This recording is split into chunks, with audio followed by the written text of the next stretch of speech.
Olá, estamos aqui começando mais um podcast do Seminário Teológico Ebenezer. E hoje nós estamos com uma presença assim bastante especial, que é o meu amigo Mauro Francisco. Ele é casado com a Marilda, tem duas filhas, a Damares e a Priscila, e tem um neto que chama Samuel, nome do meu filho, né? Não tem como esquecer. Agora sim, eu queria falar de um cara que tirou a sua paciência, né? Que foi o Guilherme, rapaz. O Guilherme realmente roubou a Priscila de você. Mas eu quero dizer, Mauro, você é muito bem-vindo. Eu sei que você tem um trabalho muito importante na Igreja do Senhor.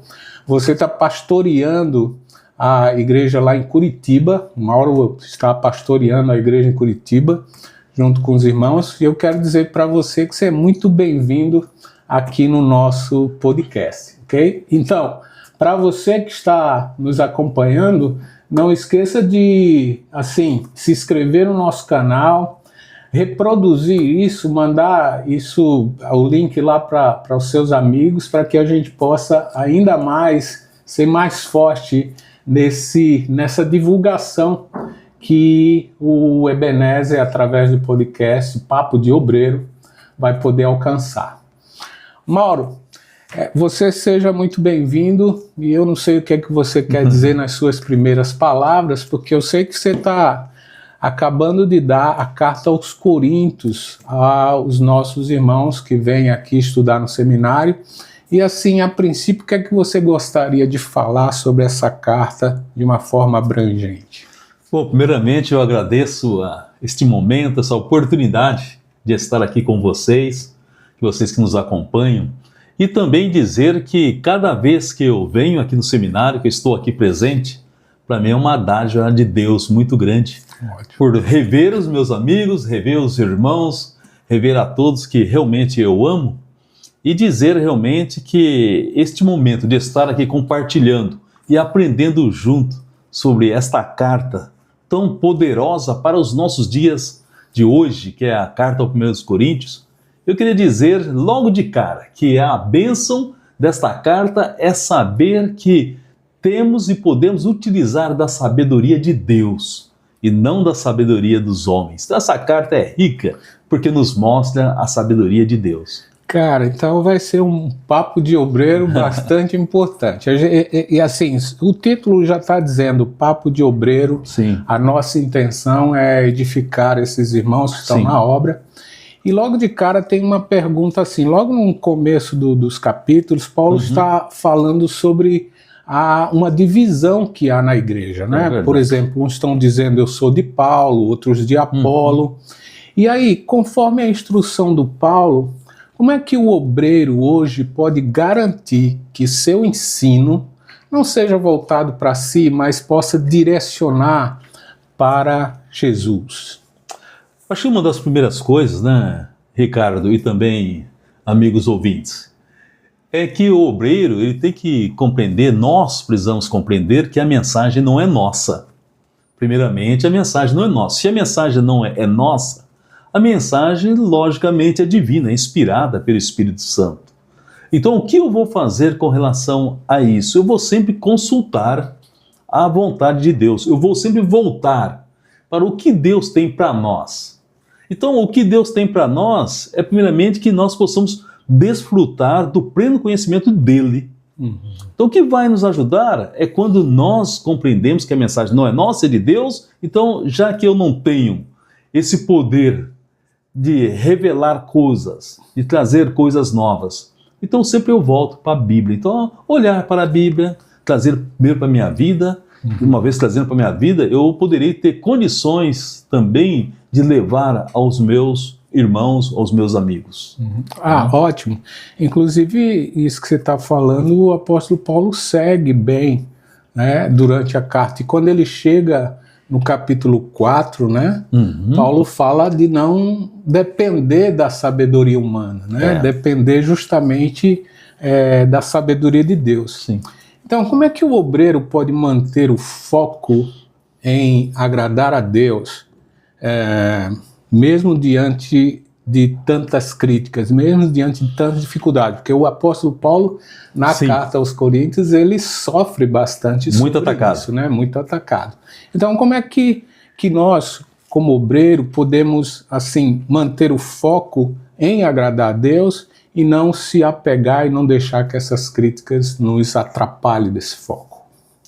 Eu sempre tive um ditado em casa que os obstáculos, eles não devem ser motivos para nos impedir no crescimento e não devem nos derrotar. Sempre desde as minhas crianças, desde cedo, eu falei, olha, obstáculos que vêm é para nos desafiarmos e para serem ultrapassados. E uma vez que nós superamos os obstáculos, nós crescemos. Nós crescemos. Então, o que vai nos ajudar é o saber que temos e teremos obstáculos na jornada cristã, mas olhando para Jesus, aprendendo de Deus, da sabedoria de Deus, nós vamos conseguir, eu, você, todos nós, todos os nossos amigos que nos acompanham, também poderão compreender a grandeza, né, que há em Jesus, e isso nos dará condições, nos dará força, nos dará recursos, suprimentos para superar, não deixar que as críticas, que essas coisas negativas nos atrapalhem, nos tirem do caminho de Deus. Então é olhar para Jesus e saber que teremos sim obstáculo. Quando vier, não pense que é surpresa. Quando vier também para os nossos amigos, para esses que nos acompanham, saibam que vai vir mesmo, mas eles virão. E com o poder de Deus, com a ajuda de Deus, serão superadas. É, legal. Até lá no versículo 1 do capítulo 4, né? A gente encontra assim, né? Assim os homens devem nos considerar servos de Cristo, encarregados dos mistérios de Deus.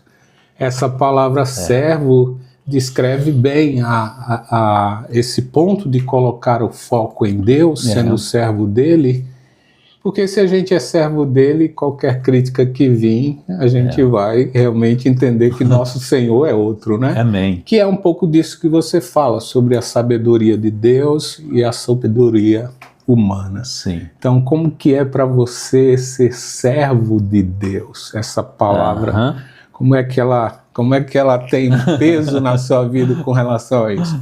E às vezes as pessoas dizem assim, eu sou servo, mas na hora do vamos ver... Da prática, na hora da dia prática, a dia, né? Então o que é que você tem a dizer com relação a isso? Sim. Quando eu ouço essa palavra, servo, sempre me remete a um garçom. E é o princípio dela mesmo. É garçom. E é aquele que serve, é aquele que está disposto, né, a atender. Atender quem? Aos pedidos, né? Realmente, precisa tirar essa caneca daqui, ele tira. Precisa limpar, ele limpa. Precisa trazer algo, ele traz. Né? E sempre com alegria. E sempre com um desejo de fazer o melhor. Então essa palavra servo me ajuda muito, literalmente, a entender que eu vim para servir. Nós viemos. Nós que realmente nascemos de novo, estamos num novo relacionamento com Deus, nós viemos para servir. O próprio exemplo de Jesus, né, que ele falou que não veio para ser servido, mas para servir e dar a sua vida em resgate por muito, nos ajuda a entender qual é a nossa missão, qual é o nosso papel, Ricardo. Porque quando eu compreendo que qual é o meu papel, que é de ser de um servo, de um garçom, eu vou compreender muito bem e não vou deixar que nada me atrapalhe. E parece que o peso, vamos dizer assim, o fardo, se torna mais suave, mais leve, porque eu compreendi. E eu sei que isso é glorioso. Eu sei que eu estou no caminho, né, de Jesus, porque ele veio para isso, para se tornar também um servo. Então essa palavra, quando eu ouço, né, que portanto todos nós nos consideremos como servos de Cristo, encarregados dos mistérios de Deus, então quando eu ouço essa palavra eu sei que vai vir desafios, mas eu tenho que continuar servindo, porque assim foi o meu mestre, assim foi o meu Senhor. Exatamente. Pulando agora lá para o capítulo 8, né? Capítulos 8 e 9, é interessante porque Paulo ensina muito sobre que o amor deve vir antes, né? Antes dos direitos pessoais. Sim. E aqui é interessante porque ele vai dizer, né, versículo 1, né, quanto à carne sacrificada aos ídolos, sabemos que todos temos conhecimento. O conhecimento dá ocasião à arrogância, mas o amor edifica. Então, nós como obreiros, a gente precisa entender essa questão, né, desse amor, o amor edifica, né? Então, como é que a liderança vai saber quando que deve abrir mão da sua liberdade, consequentemente, para não prejudicar a igreja, consequentemente o irmão, né? Quando é que a gente consegue perceber isso? Quando é que a gente pode entender, né? Quando é que eu devo abrir mão? Olha, o irmão está falando alguma coisa, está fazendo alguma coisa contra mim ou contra a irmandade, né? Então, como é que ele vai dizer assim, não, vamos deixar isso para lá, ou vamos continuar, ou vamos resolver? Como é que você consegue perceber essa ideia do amor para edificar, mesmo eu tendo o sofrimento como Paulo fala sobre levar o prejuízo. O prejuízo. Né? Sofrer o dano, né? Isso, sofrer o dano. Eu vejo que nós temos sempre na igreja, nós temos os novos na fé, os bebês na fé. E esses bebês, quando vêm, né, eles vêm com uma certa fragilidade, porque eles são novos. E muitas vezes esses novos, eles vêm com algumas costumes ou práticas adquiridas na sua vivência, na sua jornada. E eles, às vezes, quando chegam, eles chegam bebês mesmo.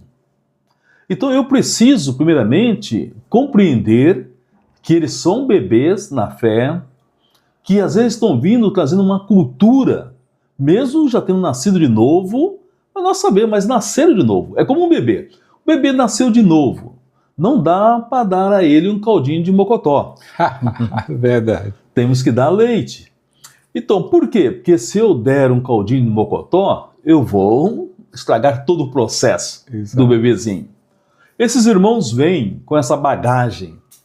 Então, como é que eu posso, às vezes, abrir mão, mesmo sabendo que ele é um bebê? Mas quando eu compreendo que ele é um bebê e que ele precisa de um certo cuidado, e esse cuidado é em amor, então, se de repente eu estou fazendo algo, e esse algo poderá prejudicá-lo.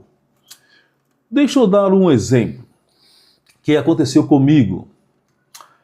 Eu, logo no início da minha jornada cristã, eu fui convidado para um almoço e quando eu sentei à mesa para aquela refeição, a pessoa que havia me convidado não se encontra mais em nosso meio, ele ficou pouco tempo.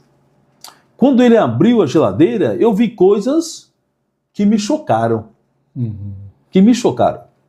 E aquilo me fez ficar algum tempo, acho que 2 encontros sem comparecer à comunhão dos santos, sem a reunião. Então, se aquele irmão tivesse usado de sabedoria, ele teria evitado ter aquilo em casa, uma vez sabendo que eu poderia me escandalizar. Porque eu era um bebê na fé.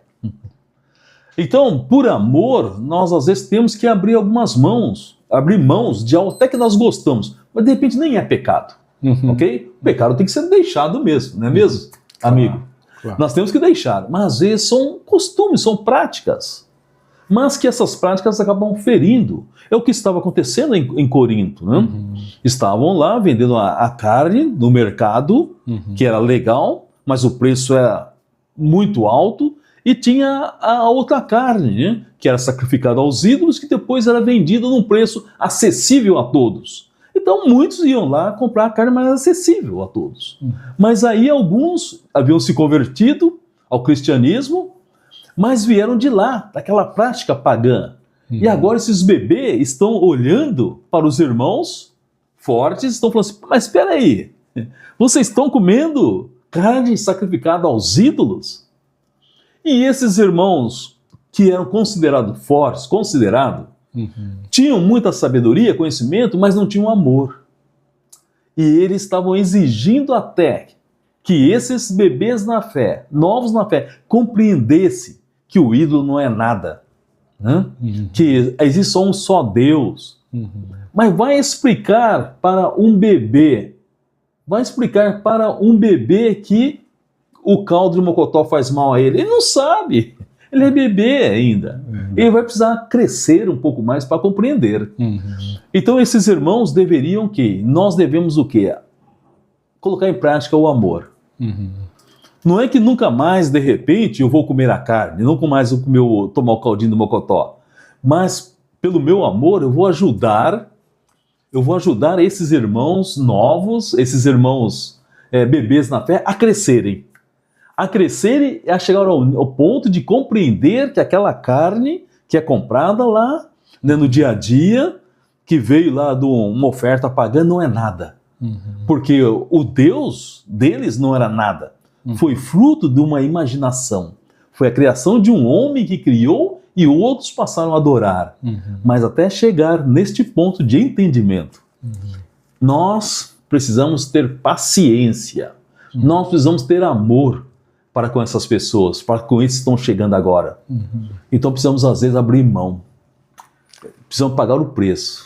Perder para ganhar. Então, é excelente. Então, assim, pelo que você está colocando, parece que Paulo está construindo o pensamento dos irmãos para chegar num ponto culminante da carta, né? Então, por exemplo, não dá para falar de 1 Coríntios e não falar de 1 Coríntios 13, que é o que a gente chama da definição suprema do amor, né? Então, como é que o amor deve ser a motivação indispensável para todo o trabalho do obreiro? Por que isso? Porque o apóstolo Paulo vai realmente colocar o amor naquele local, né? Assim, escrevendo, e aí chega no momento que a gente divide as escrituras e aí bota no capítulo 13, qual a razão do apóstolo Paulo, em meio a tantas dificuldades que ele vem relatando, colocar o amor ali como um fator assim, muito assim, preponderante no trabalho de qualquer um discípulo de Cristo? O amor, ele é essencial. Então o amor como se fosse a base, o alicerce, onde tudo vai ser levantado. Porque o amor, se não tiver no conhecimento, o conhecimento se torna orgulhoso. Então, como combater o orgulho que havia lá em Corinto, nos líderes religiosos, ou no mundo hoje? Eles tinham um grande conhecimento filosófico. Eles entendiam muito, eles eram craques nas oratórias. Então eles tinham o saber com eles. Mas faltava o amor. Então o conhecimento é importante, importantíssimo. Mas se não houver amor, o conhecimento se torna orgulho. E o orgulho é o que estava prejudicando. O orgulho é o que estava realmente fazendo com que esses irmãos caíssem e que houvessem grupinhos, panelinhas, lá em Corinto. Porque se houvesse amor, eles iriam suportar um ao outro. Eles iam tomar cuidado para não escandalizar. Eles não fariam divisões. E até no que comer, eles parariam para pensar. Porque realmente, quando há amor, nós pensamos, isso é bom? Isto edifica? Isso vai nos unir? Isso vai glorificar a Deus? Acaba se aplicando a toda a nossa vida, o amor. Porque o amor, ele é o antídoto contra o orgulho.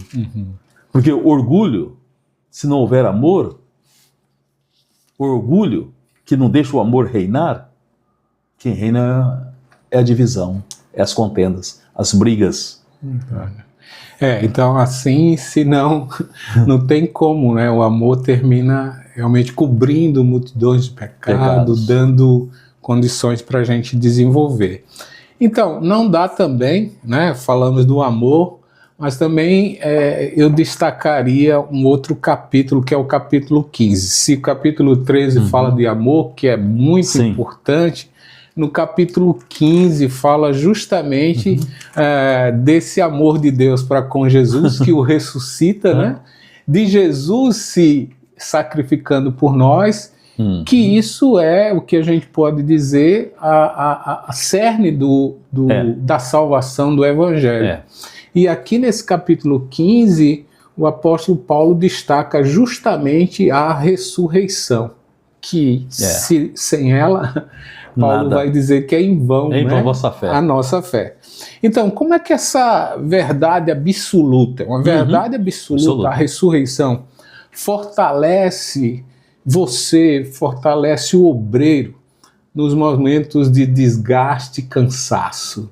Será que lembrar da ressurreição de Cristo, de que ele não passou pela decomposição, que o Senhor ressuscitou, isso ajuda, Mauro, nessa nossa caminhada como obreiro do Senhor? Sim.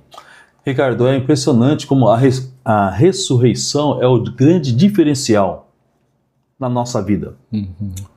Porque a ressurreição, ela nos leva a superar, vamos dizer, qualquer coisa que vier sobre nós. Quando eu penso na ressurreição, não tem como não pensar o que nós aprendemos nas Escrituras sobre a eternidade, o estar com Deus, o vivenciar Deus. A ressurreição nos leva a pensar o quão bom será lá estar com o Senhor. Então isso me ajuda a superar os momentos difíceis da vida. Que você também, amado ouvinte, né? Você que participa conosco, você também já passou por momentos assim, ou talvez até esteja passando. Mas quando olhamos para a ressurreição de Jesus, como se dissesse para nós, nada está perdido, vale a pena, continue assim, dias melhores virão. Isso me impulsiona, isso tem que nos levar em frente, porque nós sabemos que esses momentos aqui são passageiros, temporais, por um breve momento, mas a ressurreição é o que nos espera, que nos aguarda. Então isso é um grande fator de motivação para não desistirmos, porque a única coisa certa é, nós vamos sofrer neste mundo, mas como Jesus falou, mas tenham um bom ânimo, porque eu venci, e vocês vão vencer também. Amém. Verdade, isso é maravilhoso. Então, Mauro, a gente já está indo para o final, né? O papo aqui passa tão rápido. O papo está sendo muito legal e eu acredito que o pessoal que está nos vendo certamente está se deliciando das palavras que o Senhor tem nos dado através de você. Então, a gente está indo já para o final e lá em 1 Coríntios capítulo 16, que é o último capítulo dessa carta, né? Nós encontramos o apóstolo Paulo, assim, bastante ocupado. Ele mostra muitas tarefas. O apóstolo Paulo muito atarefado. Por exemplo, ele vai falar sobre viagens, vai falar sobre o levantamento das ofertas, o sustento, muitos adversários na sua caminhada. Enfim, a gente vê um homem bastante atarefado. E a gente sabe, você sabe, eu sei, o quanto o trabalho do obreiro, daquele que serve a igreja do Senhor, o quanto é difícil, o quanto é desgastante, né? Então, assim, dá uma palavra para nós, assim, um conselho para nós de um obreiro que tem tanto tempo na obra, né? Então, como é que o obreiro pode cuidar da obra, com todo esmero, como um servo de Cristo, mas não negligenciar a sua vida, a sua saúde, a sua vida de oração, a sua vida de comunhão com Deus, tanto a sua vida física, porque somos templo do Espírito Santo, quanto da sua vida espiritual. O que é que você realmente pode compartilhar conosco disso? Qual a tua experiência? Sabe, Ricardo, e amigos, ouvintes, todos nós no ministério, nós passamos por momentos difíceis. Talvez Paulo estava passando por isso. E eu lembro quando Paulo escreve sua carta a Timóteo, até eu vou falar um pouco sobre isso, conselhos de um pai. Timóteo, um filho, agora vai receber conselhos de um pai. E Paulo fala para Timóteo, Timóteo, tenha cuidado de ti mesmo e da doutrina. Mas primeira menção, ou o primeiro desafio que Paulo faz é cuide de ti mesmo. E Paulo vai dar vários conselhos. Cuide da sua saúde. Lembra que ele falou? Não só água, mas põe um pouco de vinho lá na água, por causa dessa sua enfermidade no estômago. Me parece que a água lá em Éfeso era uma água muito salobra, muito contaminada. E é bem provável que aquela água afetou o estômago, a saúde de Timóteo. Então, pôr um pouco de vinho era como se fosse filtrar um pouco a água. Então, tome ela. Paulo também falou, faça exercício físico. É para pouco é proveitoso, mas tem proveito. Então, exercita-te. Faça exercício físico. Paulo falou, cuida da sua mente. Olha, cuidado, não entre nessas discussões insensatas, tolas, que não servem para nada. Cuide da sua mente. Cuide da sua alma. O apóstolo Paulo, então, está dando conselhos e muitos conselhos para Paulo cuidar da sua vida. Porque se o obreiro estiver bem, fisicamente, emocionalmente, mentalmente, ele está bem, ele vai poder fazer uma boa obra. Porque como é que o obreiro poderá fazer uma grande obra se ele não está bem? Se ele está de cama? Ou se ele está tão pesado que mal consegue se locomover? Ou se ele está tão mentalmente sobrecarregado que não consegue nem pensar? Então Paulo está dando conselhos para um filho, cuide de ti mesmo, cuide do seu corpo, cuide da sua mente, cuide da sua alma. Mas Mauro, vê só, eu estou entendendo o que você está dizendo, mas assim, você tem alguma coisa que quando acontece, você diz, opa, eu preciso me cuidar, né? Tipo assim, tô correndo 5 km, só corri 2. Ele diz, opa, eu preciso me cuidar. Então, você tem algum ponto que você consegue identificar, olha, isso aqui eu preciso orar mais, jejuar, enfim. Você tem alguma coisa que você pode dizer para nós, se isso acontecer, fique atento que já é algo que você precisa se ligar, senão você vai ficar esgotado completamente. Então, você consegue dar algumas dicas para nós? Chega aqui, passar daí já era. Sim, cara, eu estava conversando há pouco, né, 1 hora atrás, falamos bem sobre isso mesmo. Porque parece que é uma necessidade muito atual nossa, de todos nós. Eu estava falando que algo que eu percebi em minha vida é que eu preciso ouvir mais as pessoas que me amam. Porque eu não percebo muitas coisas que estão acontecendo. Por exemplo, uma pessoa dependente química, ele não percebe a situação da qual se encontra. Todo mundo fala, olha, você está nesse caminho, e esse caminho vai te levar a isso. E a pessoa fala, não, quando eu quiser parar, eu paro. Quando eu quiser parar, eu paro. E nós sabemos o resultado, que não para. Nós precisamos de ajuda. Né? Você precisa, né, parar mais nessa correria, passa mais tempo com a família, passa mais tempo com Deus. As pessoas falam. As pessoas estão vendo. As pessoas veem muitas vezes o que nós não vemos. Nós que dirigimos, muitas vezes nós estamos dirigindo olhando nos retrovisores e nós, tranquilo, tudo bem, mas de repente tem aquele ponto cego no carro, não tem? Sim. E nós não vemos, não é mesmo, amigo? Nós não vemos o ponto cego, mas quem está ao nosso lado está vendo. Olha, cuidado, tem uma moto aqui ao lado. Nós já olhamos e não vemos. Então, o conselho que eu daria, o conselho número 1, ouça as pessoas que te amam. Ok. Esse é o número 1, ouça.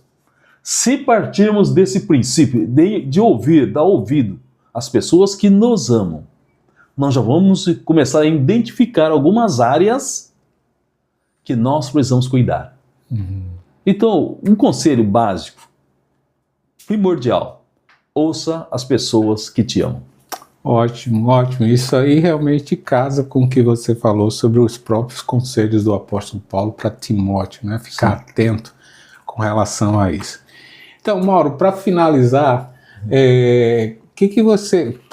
o apóstolo Paulo terminou aqui fazendo sempre, né? Eu, Paulo, cumprimento do próprio punho e etc. Faz toda aquela doxologia final, né? Então, olhando ali para a câmera, o que é que você pode, assim, resumir, fechar esse papo de obreiro com as palavras do teu coração que certamente o Senhor colocou?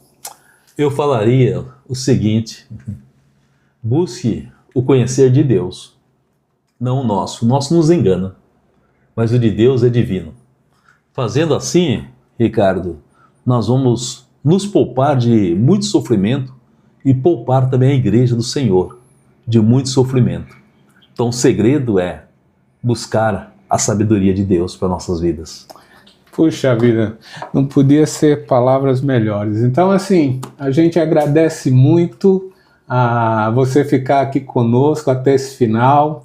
Por favor, clique aí no sininho, porque aí vai poder te avisar nos próximos podcasts que a gente tiver. Assim, repasse esse vídeo, se você realmente gostou, repasse para os seus amigos, porque certamente o que nós ouvimos aqui veio de Deus. Eu agradeço muito você, Mauro, pela obra que Deus tem operado na tua vida e porque você está deixando realmente Ele trabalhar. Então, gente, até mais e Deus abençoe a todos.